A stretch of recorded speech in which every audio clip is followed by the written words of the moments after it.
This episode of this Focused Practical Dreamer's Journey is brought to you by energy healer Jean Border's personal, powerful transformation program. Know you're leaving money on the table, but can't figure out how to bring it in? Need to double your productivity and profitability? Need an extra push to get things moving in the right direction? Visit www.focusedpracticaldreamer.com/transformation now and apply for a business consultation with Jean. Welcome to the Focused Practical Dreamer's Journey, where we take out your emotional baggage and heal your emotional body so you get to enjoy the success you desire and deserve. Prepare to feel a sense of relief and empowerment as we get rid of the baggage you've been carrying that's held up your business success up until now. Be sure to visit our website at www.focusedpracticaldreamer.com. While you're there, subscribe to us via your favorite network. Now, lean in, get comfortable, and prepare to take off. Hello, everyone. This is your host, Jean Border, with another episode of the Focused Practical Dreamer's Journey podcast. I have another special guest for me here. This one should be really interesting. This is Atlantis Wolf, and she's got some really cool stuff that she does. Hi, Atlantis. How are you? I'm good. Thank you so much for having me, Jean. Yeah, so tell us a little. I already know, but tell the listeners a little bit about what it is that you do. Well, I do some really fun things. I like to say that I bring mystical experiences to regular people. So I'm a master shamanic breathwork facilitator. I do cacao ceremonies. I do fire ceremonies. I'm a licensed medical massage therapist. I'm essentially a professional healer. So I find different ways to heal people through emotional pain, physical pain, just sort of being stuck in where they are to getting them to a better place. So let's just start there. Breath work. Some of my listeners may not be familiar with that term. What does that mean? So breathwork right now, here in 2024, is kind of like the new yoga, the way that people used to talk about yoga, and it was esoteric, and there were different kinds, and it was like something that maybe the Beatles did in the 60s in India. Breathwork is very similarly kind of the new thing that's happening right now, but it's been around for a long time. It's just very popular.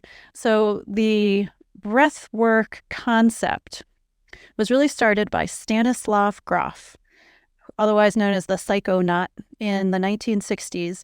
And what he did is he spent his years researching how can we create the effect in our body of a psychotropic or holotropic experience without drugs. So when LSD was made illegal, he said, well, that's fine, but it was really working as far as expanding the mind and getting into some interesting places and working with psychology to explore your mind. So he went to indigenous tribes. He sort of circled around the globe and said, oh, people have been doing this with breath. So by doing circular breathing in through your nose, out through your mouth without stopping, in other words, creating a circle, circular breathing, or holotropic breathing, a whole circle, you can, with guidance, produce a similar psychotropic effect where you go into a deep state of meditation. And then, because it's all inside your own mind, you will either see things or hear things or just have a deep meditation, or, let's be honest, fall asleep if you're really tired, just like Shavasana. You know, we've all been in yoga and they're doing the guided yoga nidra, and all of a sudden you're in, la la land, and you're with Peter Pan and dreaming away. And there's nothing wrong with it because it's what you need. But it's an opportunity to move into that non-ordinary state without drugs. So I like to say you've got the gas pedal and the brake, because you can breathe more or you can breathe less. And unlike plant medicine, when you ingest plant medicine, you don't really know, because you've got your metabolism, you've got your interaction with the plants, whether it's mushrooms, ayahuasca, or whatever you're taking, and whoever's with you. So you don't know, where did the plant come from and how potent is it, and the blah, blah, blah. But with breath work, the reason why I became a breathwork facilitator is because I like to be in control of my own experience. And I like the fact that it's just breath. If you are having a bad experience with drugs, you can't just say, I want to ease off this a little bit. Whereas with breathing, if you're having an experience, I can come over, put my hand on your chest, put my hand on your shoulders. I can breathe with you. I can hold you, and we can breathe together and move you through whatever it is that you're seeing or remembering or experiencing. And it becomes so much more personal. Also, you remember it. I think that's important. And then you can integrate it and say, wow, I had this experience and I'd like to think about it, process it, talk about it, share about it, journal about it, and things like that. So breathwork is really that whole experience: breathing, music, integration, the kind that I do, shamanic breathwork, which I studied for 5 years before I became able to be a facilitator and hold those events. But what I love about it is that it's all about you. So what do you find is the most, or maybe there isn't one, I was going to say the most common experience? Is it memories that resurface, or is it beliefs that come to the surface? Or what kinds of experiences could people expect? Well, I always say breathe until you're surprised, because inevitably it will surprise you what comes up. And what comes up could be an old trauma. It could be a past story. It could be a memory. It could also just be that you see things in a different way. Like maybe all of a sudden you're seeing colors, in front of your eyes, or behind your eyelids, because your eyes are closed. Maybe, you're seeing something that you can't really understand, almost like a dream, like a lucid dream. And what comes up is usually just what's on your mind and what you're thinking about.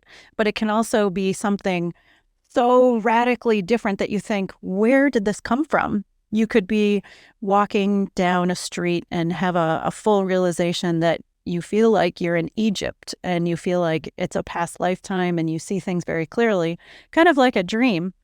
And you're just looking around going, what is this place? I remember being here, or I feel like I remember being here. I think what surprises people the most is just how powerful and clear the experience is, because they think, what's going to happen? I'm breathing. What's the big deal?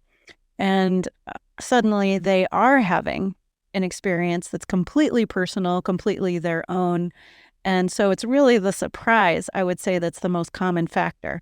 I will tell you, after 5 years, I've never had a person do a ceremony, like an event with me, come together and everything. No one has ever had nothing happen. No one. Even the non-believer, this is ridiculous. I feel so silly. I'm just going to breathe and listen to music. How could that possibly change my life? Even those people said, that was interesting. I saw this, or I saw there was a river full of boats with soldiers in them, and I was standing on the side, and I didn't expect that, and I don't know what that is. Do you know what that is? And inevitably I say, what does that mean to you? It's not my experience. It's your experience. I'm your guide. I'm here to say, does that have any meaning for you? I know what it does for me, but did that scare you? Did that give you a feeling of knowing? Did you recognize someone on the boat? We do a little coaching and kind of teasing out some things when we're all done with the breath work and we're just doing the sharing circle.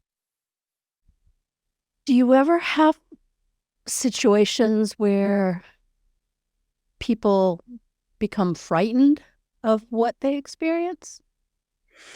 I think no, because I think that I always set the intention with people to bring out what is ready to come out.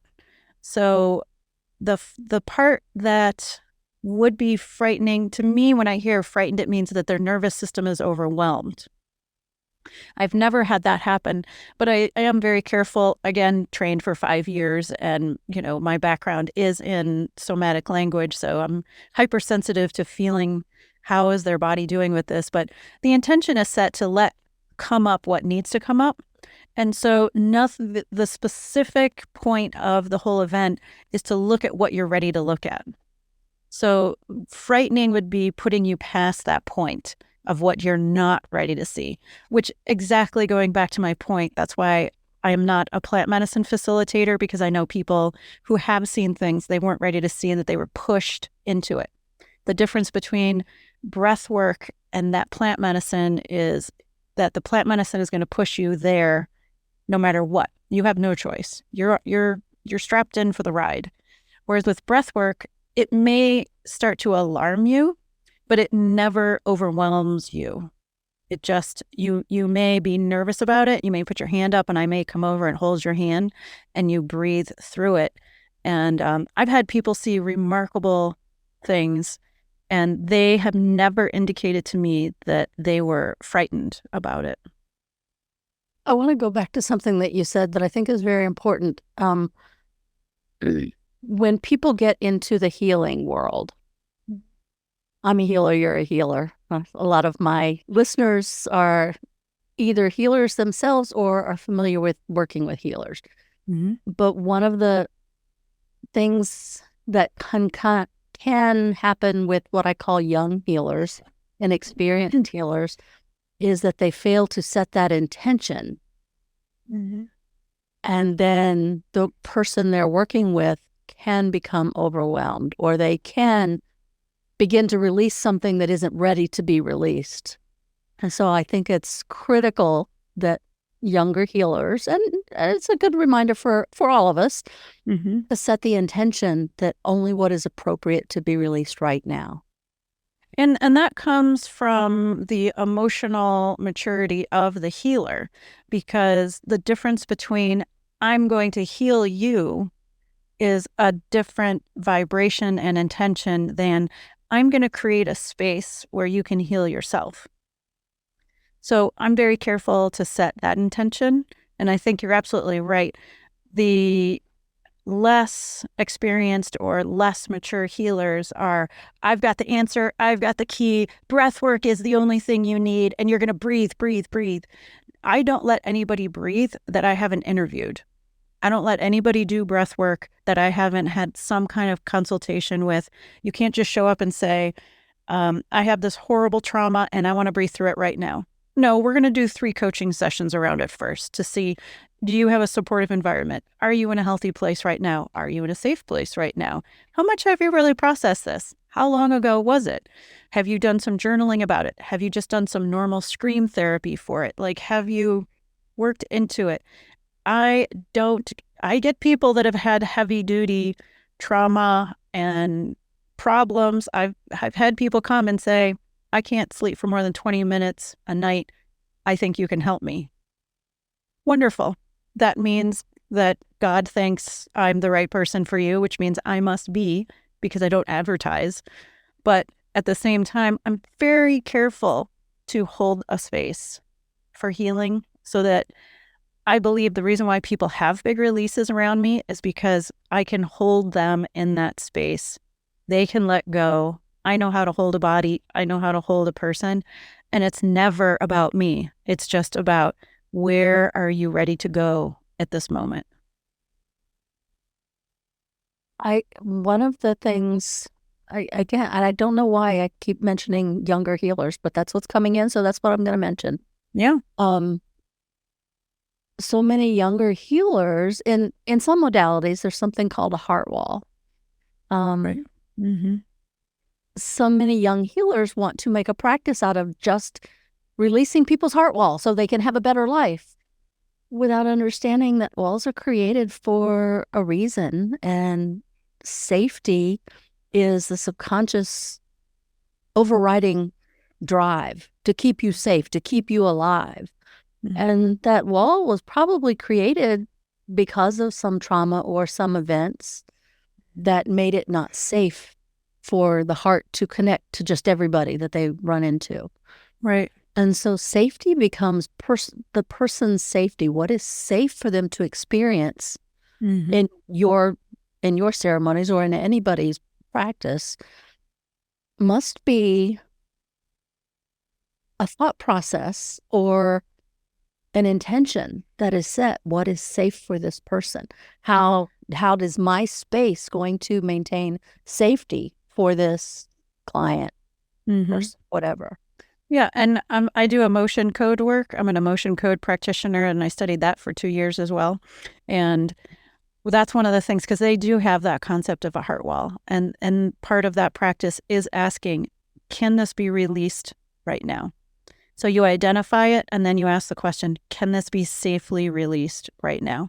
And if the answer is no, the answer is no.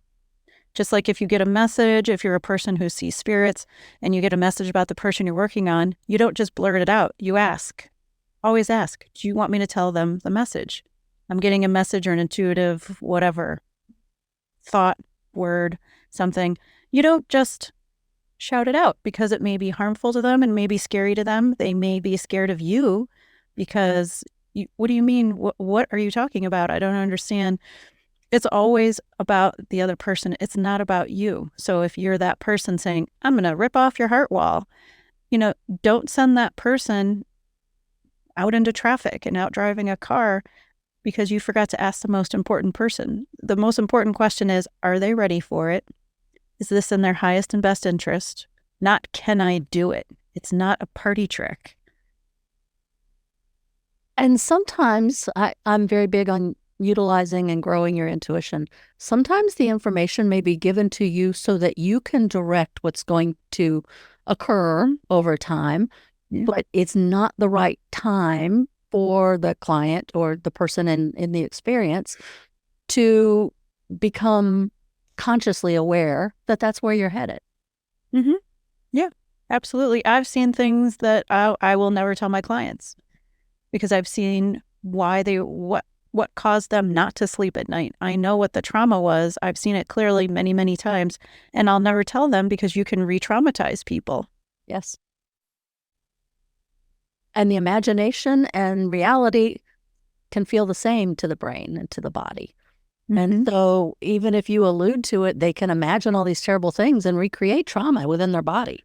So I think that's a very big learning curve for brand new healers, because it's not something you think about, but it is something to be aware of. And new healers, I notice they're not asking the question, is that the best intention for the other person? Yes. It becomes, I can do this. If you're starting anything with, I can fix you, I can heal you, I can take off your heart wall, I can open your third eye, you're coming from an ego place. And you should immediately check yourself, because what you speak is your reality. If you had the other person's best interest in mind, you'd be asking the questions. What comes up when I say heart wall? Nothing. Okay, let's just let that go for a minute. What comes up, when I say bitterness? Oh, I'm really upset about this. Okay, let's just work on that little piece. If you always have to be making it about the person. You're trying to guide them to their healing. You're not trying to push them over a cliff and hopefully maybe they survive the fall. Anything whereas I can fix you, I know what to do, I have the answer for you. You're coming at it from ego and not from your heart. And sometimes it's easy to fall into that because sometimes clients just come to you and want you to fix them. They don't want to have any part of it. They just want you to fix them. And so it can be easy to fall into that trap of, okay, I'll just fix you. Yeah. But even at that, there are caution flags that should be up so that you go slowly while you are fixing them with their permission, right? With their desire to be fixed. So you just don't rip off the Band-Aid. No, you may have to, there may be a bleeding wound that you have to suture up before you put on a Band-Aid, before you rip it off. I mean, all kinds of things. I know I'm getting gross there, but. No, but it's so true because it's easy for us. I mean, it's easy for me to see. I have a root cause. Like I can see the root cause of most problems because I've been in business for 14 years in private practice. I've never worked for someone else. So in 14 years, over 3,000 clients, I'm really good at identifying a root cause of someone's disease, their discomfort, whatever it is. Really, really good. And they don't always want to see it. And I don't feel that it's my intention. My intention is, what can I give you today? Because it would be so easy for me to tell you, but what did you really learn? I always come back to, they're not learning anything. If you tell them here's the solution, then that puts me into more of like a guru place where, oh, let me ask you this.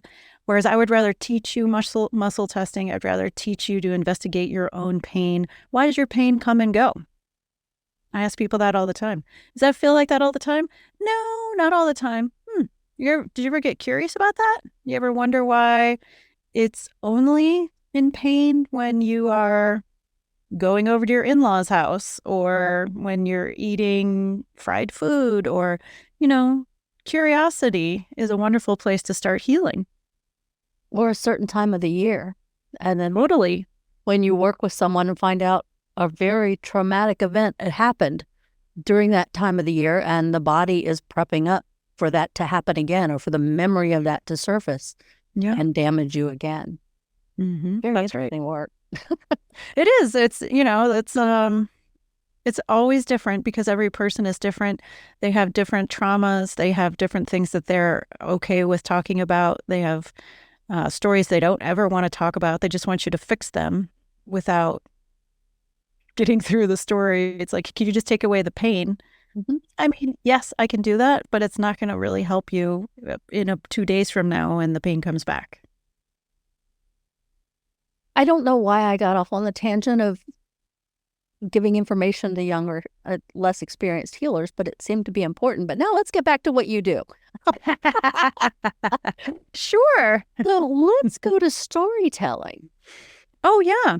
I love storytelling. I have a class called Start Writing, the Art of Storytelling, because, well, for many reasons, but I was named Emily after Emily Dickinson by my mom. So I've always loved, I'm Emily Atlantis Wolf, and I've always loved words. I've always loved poetry. And I believe that stories are what are the most human quality about us. All the emotions, all the sensations, everything that we are that's human is a story. And the story keeps changing all the time. In fact, one of the things I teach people is you can retell your story. So if you say, I had this abusive so-and-so and my dad was an alcoholic and, you have all these things, all those can be true, but you can also release those trapped emotions around that. And now you have the story and you can decide, would you like to retell that story? Would you like to never talk about your dad? Would you like to cut him out of your story? So suddenly it becomes, I spent a lot of time out in nature. Do you need to know that it's because it was not safe in my house, but it was safe in nature? Maybe later, maybe that'll inform you. But you can grab your own power and reclaim your power by recreating your own stories.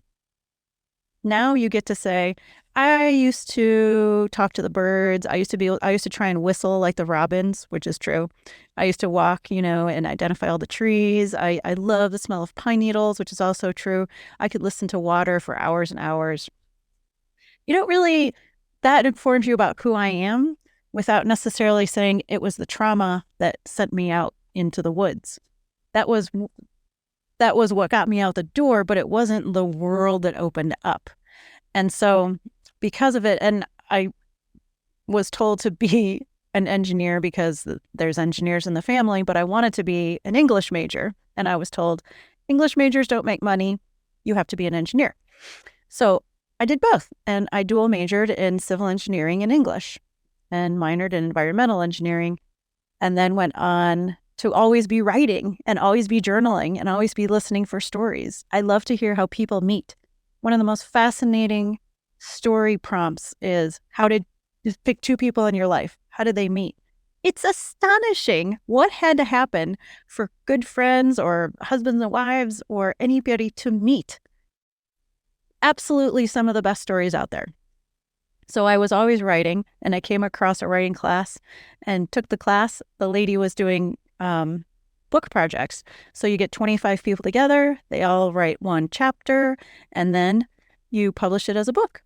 So it's not an anthology because that's a collection of pre-published stories. This has never been published, but it's more of a compilation. So I did that and I liked it so much. And the book went to be an Amazon #1 bestseller that I did it 11 times. So now I've been in 11 Amazon #1 best-selling books. And I wrote about all kinds of stuff. And so now I'm teaching my own class, and I'm doing a 6-week version, and then I'm doing a 1-day version about keep writing, the mastery of storytelling.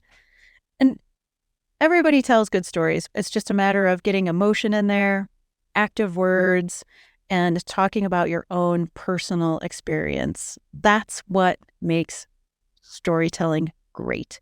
What did you notice about what happened? We all notice different things. And I love what you notice because it's going to be different than what I notice. So it's like we're all sitting around this circle campfire and we're all telling the same story, but we're telling it with our own experience, our own eyes, our own ears, our own noticings. And there's nothing that makes me happier than listening to other people's stories.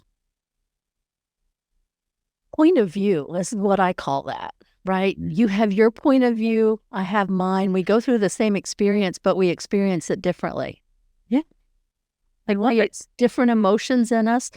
I'm a sci-fi person, okay? So Star Trek, there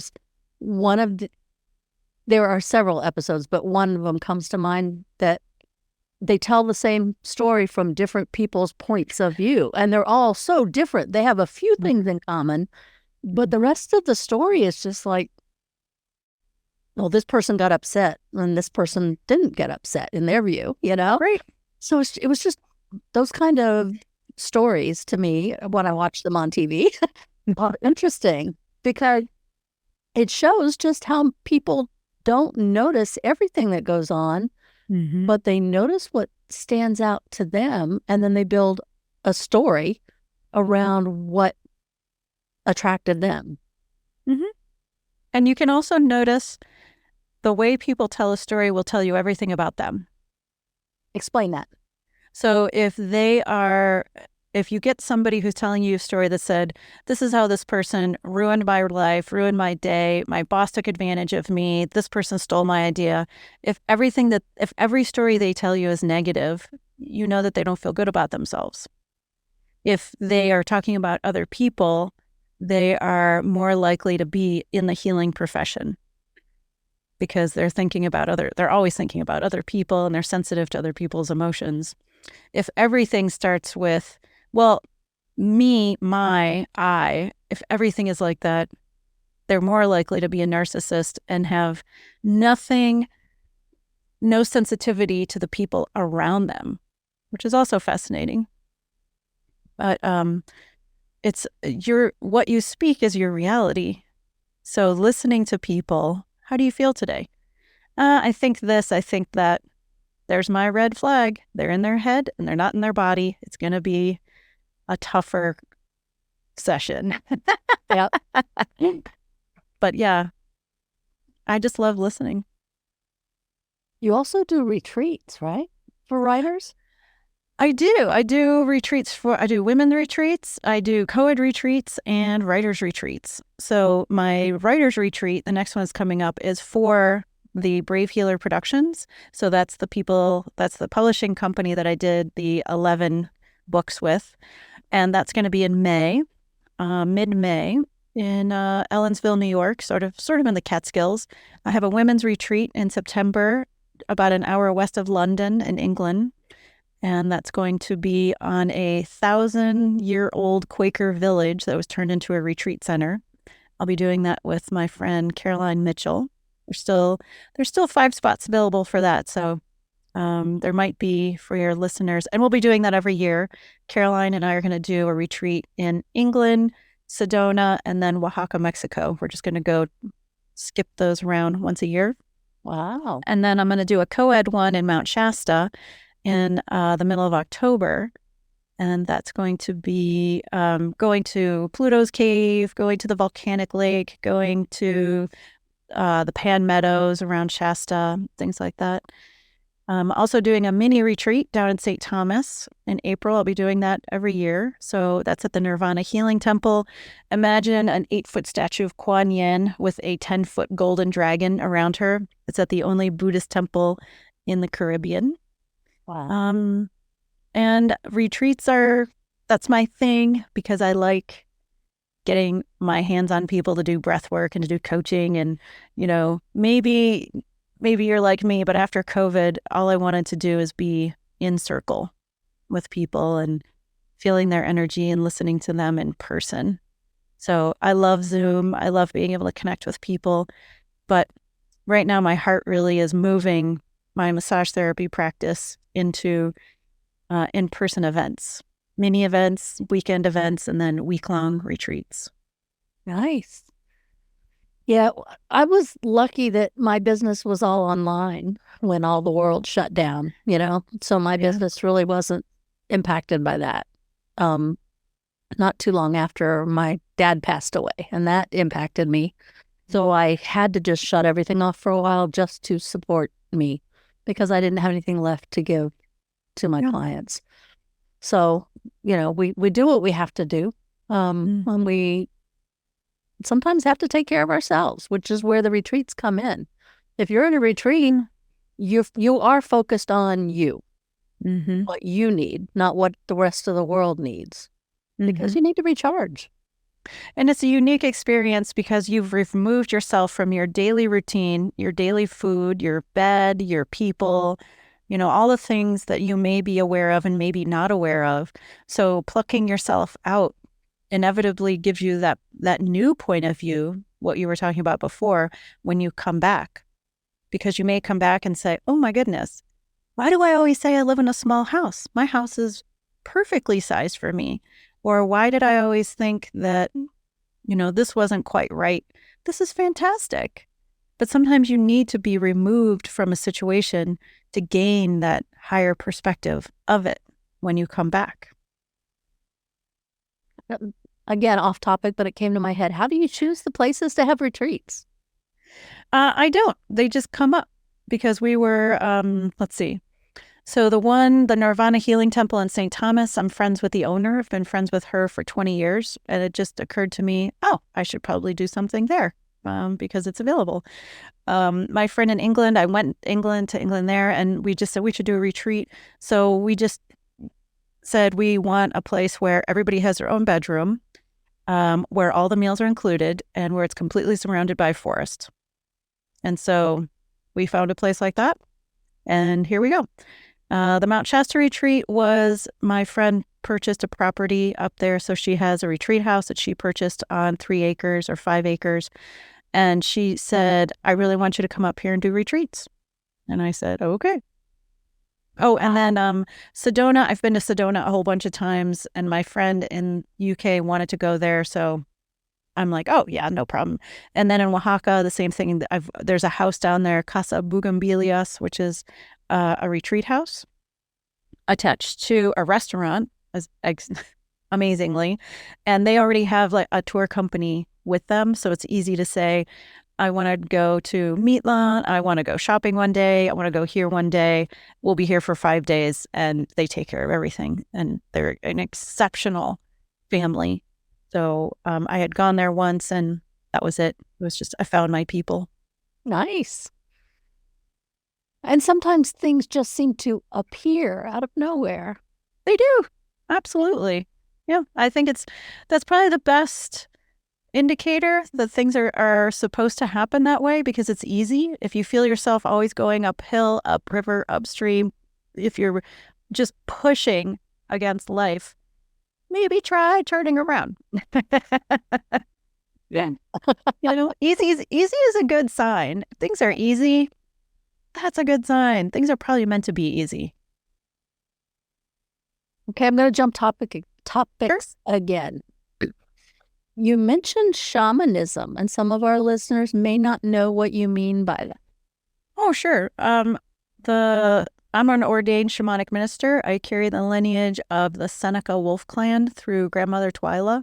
And the Seneca were one of the 500 nations in the United States before the European settlers came here. They still have original land in New York. They have 3 big pieces of land. And a shaman is a healer teacher. So you can just take the word shaman and insert healer teacher. So it's somebody who is healing the tribe. Again, going back to that pain, that physical pain or the emotional pain, and teaching them how to do it. So it's the person who is in charge of the emotional well-being of a group of people, the physical and emotional component. The spiritual component comes in, which sort of ties it all together with this just kind of, how do you feel about life? I ask people, how do you feel about life? And that informs me if they have a spiritual life that is healthy and keeps them balanced and things like that, or not. Maybe they're looking for ways to reconnect with nature. My go-to is just connecting people with nature. That fixes a lot. Go out for a walk. Let's go sit with a tree. Let me walk you to my favorite waterfall, and we'll just tell the waterfall how upset you are about things. It's sort of lay on the grass, watch the clouds go by, turn off your phone, come and be a kid again with me for an hour. And so shamanism is really just the belief that everything is alive. And that also sometimes is used interchangeably with the word animism. Anime is soul or spirit or life. So if you imagine that everything has a soul or a spirit or is alive, those two words, shamanism and animism, are very much linked together. But the shaman was really the one who would teach and heal. The original word, way, way, way back, means one who sees in the dark, meaning they see through whatever the problem is to the root cause or to the component that maybe somebody else can't see. So if you look at indigenous statues, you may see ones with their hands over their eyes or something covering their eyes, or they're wearing a hat that covers their eyes. That was an ancient way to indicate that person was a shaman. That's all that means. That's interesting. Mm-hmm. And why would they cover their eyes? So they couldn't see into you? Unless you wanted Right. Because they're not, what they're looking for is not visible with the eyes. They're looking at it through the veils, they call it. The veils are the 3D reality that we see. So they're seeing through the veils. Therefore, they don't need to have their eyes open. It's better to have them closed because what they're looking for is not visible and identifiable to the naked eye. Cool. Mm-hmm. So talk to me about change. Change does not happen often unless people get forced into it. Nobody is sitting around going, I'm having a great day. I think I'll change my diet. Or I'm feeling really good about myself. I think I'll get divorced. So change is the kind of thing where I find when people are ready to change is often when they find me, because I am that person. If you're ready to change, that's normally when you find me. And the people that find me for the first time are the ones that have tried other things that haven't worked, and they really want to make their change. So much so that I actually just finished an online course called Take Flight, a map to your heart's desire. And amazingly, it's publishing next week, March 15th. So it'll be available by the time your listeners hear it. And it's literally mapping out how to change in 4 steps, which is dream. That's your heart's desire. Do. Start working on it. Die. What needs to die in order for your dream to become real? And fly, where you fly to your dream, which is to say, into the mystery. So you're leaving everything else behind. And change is where I believe the magic happens, because it's where you look for help. If you want to make a change, one of the first things you have to do is accept that you can't change alone and that you need to ask for help. You ask for a guide, you ask for grace, you look around, and you finally surrender the idea that you can do everything in your life by yourself. But isn't that the way we are, though? I have to do it myself, or I'm not doing it right. Mm-hmm. I'm doing something wrong, which is why I can't get there. Exactly. Yeah. It's conditioning. But to change is to surrender and say, I need help to do this. I am not the only person on the planet. I need help. I need someone to ask advice for. I need someone who's been there, who's done the thing that I want to do. I need someone who's just going to listen to me and encourage me to keep going on this great change journey that I'm taking. So, I mean, it's, we are as people living examples of adapt or die. We've had to change constantly. We have to change homes. We have to change friends. We have to change neighbors. We have to change, just our body and the aging process. I think our body is probably different it's 5 or 7 years. So you have to change and accept what you have in this new body as a body person. Every 5 to 7 years, it's different. It has different needs, different sleep needs, mineral needs, hormone needs, all these other kinds of things. It changes constantly. And so we are constantly adapting and changing to, if nothing else, our own internal environment. So have you found something to be the first step towards change? I think the desire to change comes from, in my experience, what I've seen it come from is normally a situation that you can't handle. So you may be going through your life, for example, I'm going through my life, and my mom died. She died at 59, and she was my best friend, confidant, soul twin. And that forced me to look at my job and say, I never really liked my job. It just pays a lot of money and gives me somewhere to go, and it's easy. But I'm working at a financial services company doing project management work.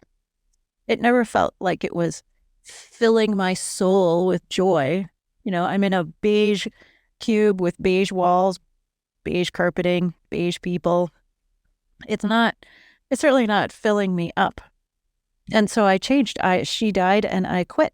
I quit on a Friday, and 3 days later went to massage school, became a medical massage therapist. If my mom was healthy and alive and didn't die, I wouldn't have changed careers. I probably would have been miserable, but well paid for a lot longer. And it's very likely that I would have shifted careers, to be honest. I needed some kind of an agent of change. And that's what I find in my work is something happens to people. They have a big divorce, a big medical journey, somebody dies, some big thing happens to them, and they get forced into beginning a change. Again, nobody is happy, content, and peaceful and then says, I'm going to throw it all up in the air and start it all over again. I could tell you, me personally, I lost 85 pounds 23 years ago. I had wanted to lose weight for a long time, but it wasn't really the focus until I had my son. And I thought, I have a child. I have to take control of my life. This is ridiculous. I want to be able to run up and down the stairs, and I want to be able to chase them around. And I just became curious about how to change. But the reason was the birth of my son, my first child, which is an enormous change. I could not have predicted how much that changed my life. Did I want it? I don't know. I wanted kids. I think it was like this unpredictable amount of change, but that's what he was the agent or the catalyst for the change. And so my personal theory is that we don't necessarily go looking for it. It's how we cope after there is something massive that shifts in our life. I typically ask my guests, how did you get from where you were to where you are now in your business? But I think you've explained a whole lot of that already. Yeah, I think, the trail of breadcrumbs is that I never wanted to be an engineer. I wanted to be an English major. So I sort of moved from engineering and technical writing. Right away I moved into technical writing because I wanted to be a writer, and project manager because I'm a natural leader and organizer, and a mom. Project manager to me is just business mom. It's the same thing. And being a mom was something I always wanted. But the change was that I couldn't stay. My mom died of cancer, and I had a story going that, I think that this is going to kill me because I'm not happy. Not being happy, I believe, was a factor in my mom's cancer. Is that true or not true? It's true to me. It's a belief. And therefore I thought, oh, well, I'm not happy. So I'm going to change now that I see the end result of her not being happy for so long. And I would say that if nothing else, through all the struggles of owning my own business for 14 years, and when I told my kids were 4 and 6 at the time, and I said, I'm going to quit my job and be a massage therapist. And they're, these are not words that 4 to 6-year-old kids, they know fireman. I'm going to be a fireman. I'm going to be a policeman. And, I'm going to teach her. That's about it. And so my son looked at me, he's a 6-year-old, and he said, what are you going to do? And I said, I'm going to help people get out of pain. People that are in pain are going to come to me. And then when they leave, they're not going to be in pain. And he said, you're going to be a superhero? Oh, I said, yes, I am going to be a superhero. He said, that's great. And I told my daughter, and she said, so you're going to walk us home from school? We don't have to go to aftercare? And I said, yes, that's right. She goes, great. So, seeing life through the eyes of a child is a gift. And that's all they cared about. Is their mom going to be home? Is their mom going to be helping? Are they going to get their mom back, to the person who knows and loves? So I walked him to school every day. I walked him home every day.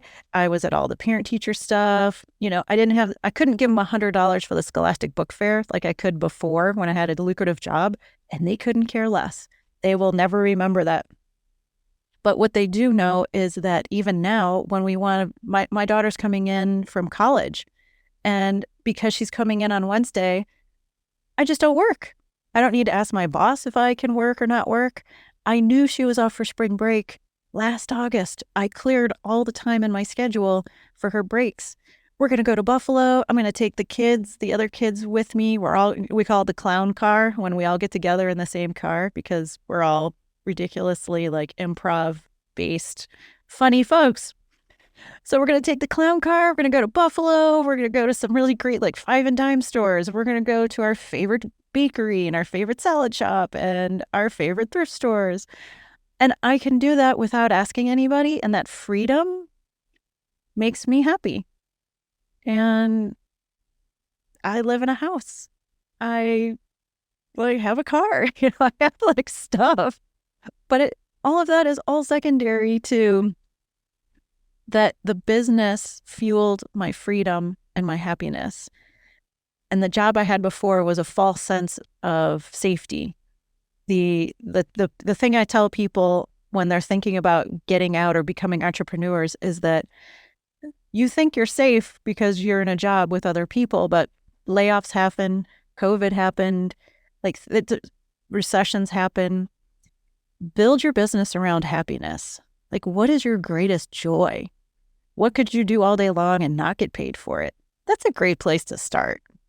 Because I think the universe will take care of you if you're doing something that makes you extraordinarily happy to do.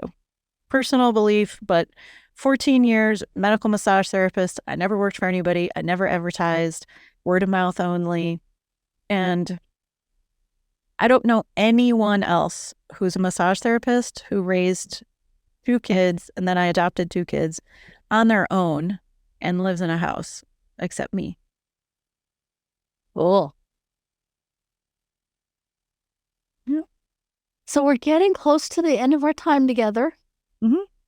But I want to give you a chance to think back over everything we've talked about. See if you have any final words that you'd like to leave for our listeners.